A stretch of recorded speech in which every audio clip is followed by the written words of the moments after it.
that time to review some of today's headlines of today's newspaper from around the world. The Rise News analyst, Malabite himself, Emmanuel Malabite Emefiele. Great Malabite. Good morning, Rufai. Morning. Good morning, Ayo. Good morning, Kayode. Yes, we'll start the review with this day, Nigeria's newspaper of record. The lead story, investors react positively to as Tinubu meets Emefiele, Kyari, labor over petrol subsidy. Stock market gains 1.5 trillion naira. Naira appreciates as Eurobonds rally. NLC, TUC express outrage, describe pronouncement as insensitive. Shetima, we must end fuel subsidy now, else it will end Nigeria. NMPC, NMDPRA. Others, back move. Kyari, federal government owes National Oil Company 2.8 trillion naira subsidy fund. Says government couldn't pay subsidy bills since February 2022. Declares licenses to be issued soon to marketers to import fuel. Neiti laments 13.6 trillion naira subsidy. 6 people-oriented programs. Lawmakers, Moman, Dapman, Ipman, hail president. Labour Party false approach. Yes, the market yesterday responded to the Tinubu presidency and the pronouncement at the inauguration. And we can see the effect of those pronouncements right away. Yes, recall that in 2015, when the President Muhammadu Buhari came to power, there were reactions from the market, and then it was attributed, even then, there was improvement in power. And it was attributed to the body language of President Muhammadu Buhari, but 6 months down the line, no minister, everything settled down, and we know better by now. But President Bola Ahmed Tinubu started with pronouncement on day one. Doesn't really matter whether it was on the script or not. The president made a pronouncement. Subsidy gone. And that is what is the issue now. Running with, yes. Yes. Big problem so on ground. It doesn't matter whether it's in the script. Recall, once then President Olusegun Obasanjo once told an audience somewhere in Delta State, yes, my people have written a speech for me, but I am not going by the speech. And he made his presentation off the cuff.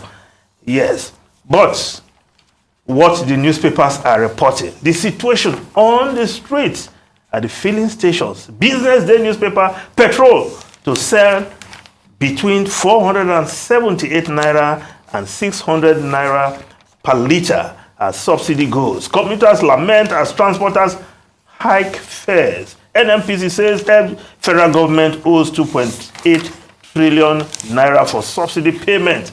Yes, the Guardian newspaper, nationwide chaos, pain, as stakeholders seek caution on subsidy removal. Yes, you see the queues, the jerry cans all coming out to show that marketers have taken some stance, and which the NMPC and the government need to address quickly.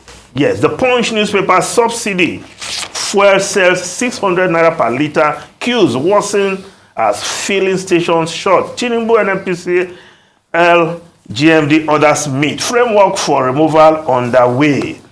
Now, the Daily Sun newspaper, President subsidy removal statement, don't dare Nigerians. NLC wants Tinubu. Fuel scarcity, high price as marketers stop sales. Removal not with immediate effect. Tinubu Media Center. TUC asks President to dialogue with stakeholders. Reps, NMPC, NMDPRA, back president, decry panic buying. Now, between now and the end of June, subsidy is still in place. Post end of June, no subsidy. And the NMPC GL CEO, Group CEO, Kyari, has said there is enough fuel to last for the next 1 month and beyond.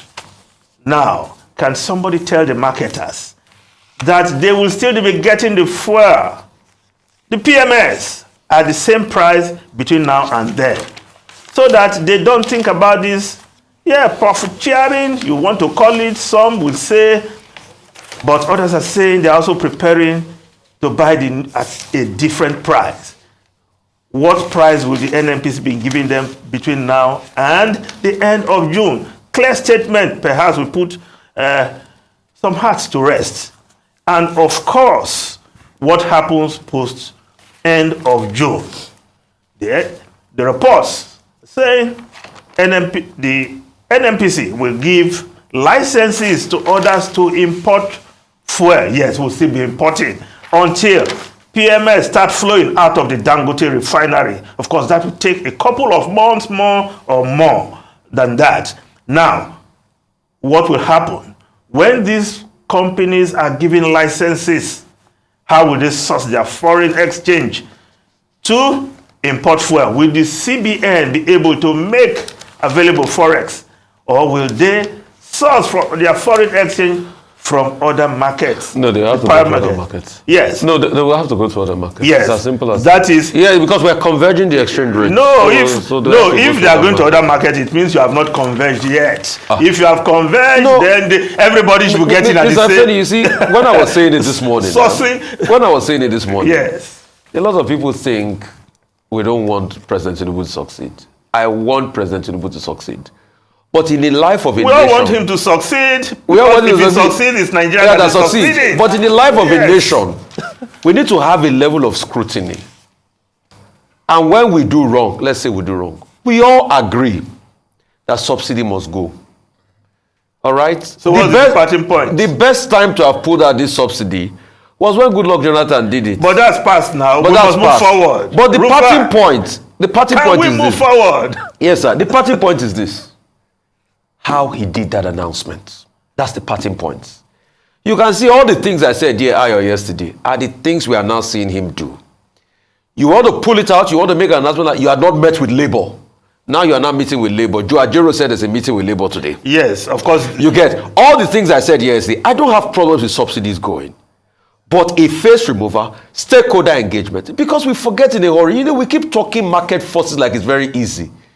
We keep saying, yes, it's a tax for the rich, the elites. This is a country where 133 million people live in multidimensional poverty. Where are the many rich people in this country? You forget that this is the same country that most people don't have up to 500,000 in their bank accounts. There are many people you see every day that are relatives to you. They don't have up to 500,000 naira in their bank accounts. So what the position should be is what he's just doing now. Try to placate this. Meet with the stakeholders. Phase it gradually.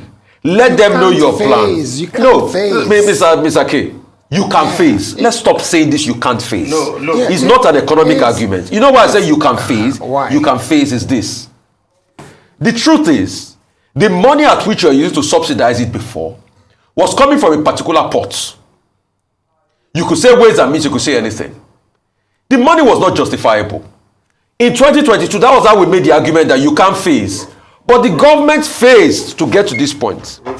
So the argument pushing forward is... This president has taken a position that there is no provision. Henceforth, it's gone. There is no... And that is what should we do going forward to ameliorate whatever fallout there will be. What we should do going forward. On inflation. What we should do going forward is... Yes.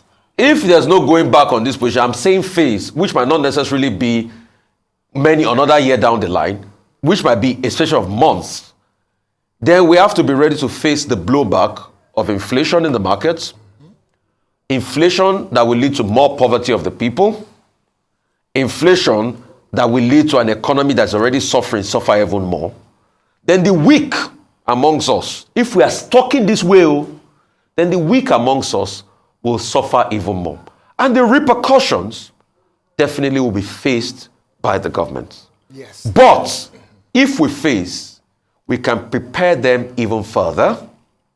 We can use that 800 million to have better outcomes, which I don't believe it should be used to share 5,000 people to people.